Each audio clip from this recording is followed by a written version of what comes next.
first time in history na meron tayong DNR Secretary na almost every other month bumibiyahe sa abroad.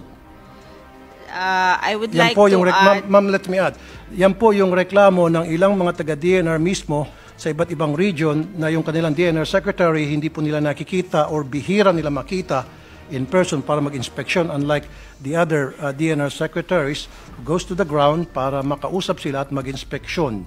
At yung DNR Secretary daw nila ngayon, walang ginawa kundi puro forum lang daw sa mga hotels at mga video calls, video conference, at wala na talaga pupunta sa ground. Yan po yung comment mismo, sumbong na galing sa mga taga-DNR. Alam ko po ano na magka-problema tayo sa...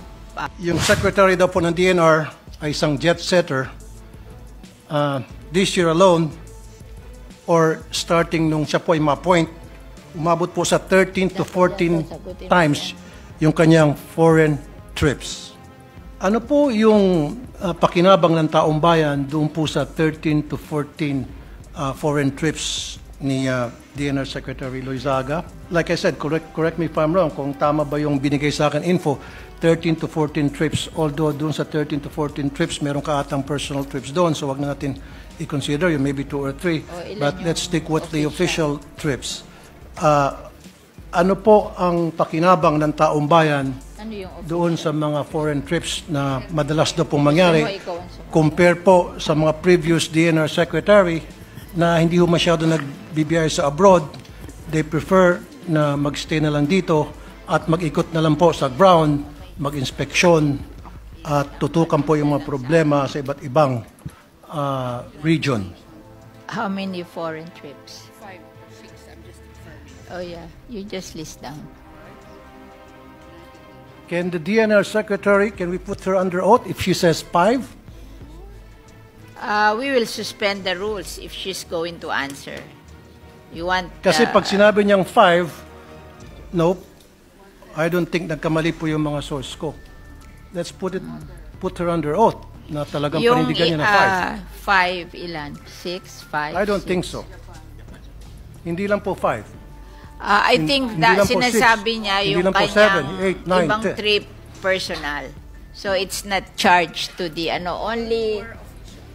5 trip personal, sabi po nung aking source, lahat yun ang ginamit niya yung kanyang diplomat passport. So kung diplomat passport ang ginamit niya, it has to be official.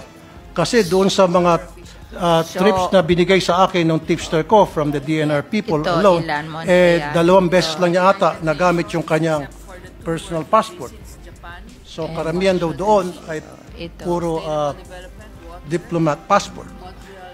Kasi kung sasabihin niyang 5, then let's put her under oath, Mr. President. Okay. So there are 5 trips for the United Nations, the Asia Pacific Ministerial Conference for Disaster Risk Reduction. Number 2 is United Nations Framework on Climate Change. Number 3 is United Nations Biodiversity Conference in Montreal, and then United Nations Water in New York. United Nations Water in New York, and United Nations Sustainable Development United Nations Sustainable Development where? in New York. In New York also. Then United Nations Sendai Framework. One more. Sendai Framework. Sendai Framework, UN in New York. Then Japan and Washington, D.C. Official. All Sendai Framework in New York, so that's 1, 2, 3, 4, 5, 6, and Japan and Washington, D.C. all official trip. How about yung trip niya sa Abu Dhabi and sa Dubai? Was it personal or official? Kasi yung sa Abu Dhabi and Dubai, sabi ng aking source sa DNR, ang ginamit po doon ay yung diplomat passport. So bakit hindi po binanggit yung Abu Dhabi and Dubai in the first place? So Recently lang daw eh. It's Abu Dhabi, Dubai, and... The conference was in So tama ba? 13, 14 or less than 13, 14? Like I said, correct me if I'm wrong, kasi yung information that was given to me, yan po ay galing sa iba't ibang opisyal sa DNR. So meron sa kanila siguro medyo kumulang, meron sa kanila medyo sumobra. So tinitimbang ko ngayon kung ilan yung sasabihin nyo, papayag na ako. Basta't wag lang 6. Sharjah is Dubai. For the information of the good sponsor, first time in history na meron tayong DNR secretary na almost every other month bumibiyahe sa abroad. I would Yan like po to yung add, ma'am, let me add.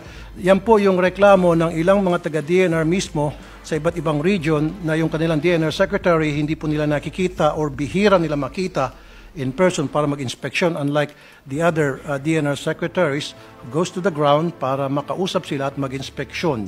At yung DNR secretary daw nila ngayon, walang ginawa kundi puro forum lang daw sa mga hotels at mga video calls, video conference, at wala raw talaga pupunta sa ground. Yan po yung comment mismo, sumbong na galing sa mga taga-DNR. alam ko po ano na magka-problema tayo sa Mindoro and doon sa spill. Alam ko palagi siya naandun sa Mindoro, di ba? To How about, settle yes. that.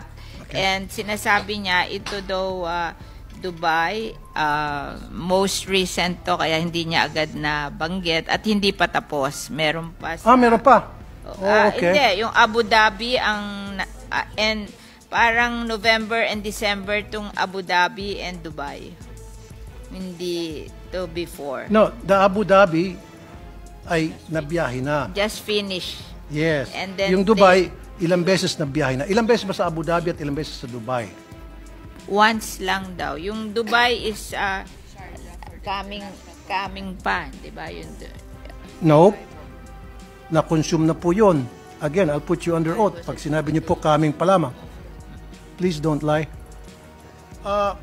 Okay, sirit na. Meron po akong records dito na binigay po ng mga taga-DNR. Andito po lahat kompleto. Pero ito, Hindi po 6. 1, 2, Pero I cannot give it to you kasi confidential po to supposed to be. Sabi ng source ko, huwag ipapakita. Of course, hindi ko papakita. And I respect my source. Kaya nga yung source ko, 7. yung isa nagsabi 12, yung isa nagsabi 13, gusto ko lang ma-verify kung alin ba talaga, 12, 13, wag lang 6. Siguro tatanggapin ko 10, 11, 12, wag lang 6 talaga. So, 1, 2, 3, 4, 5,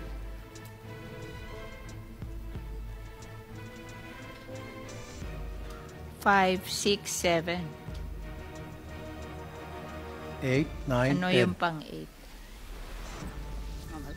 Tapos pakisabi niya lang po ito. All permission. Mr. President, the reason why I'm asking just this, want to, let me just continue, ma'am. We Sure. just want to Kasi say, we're talking about people's money here. Kaya nga- Session Yeah. suspended for a minute. Ano lang, you guys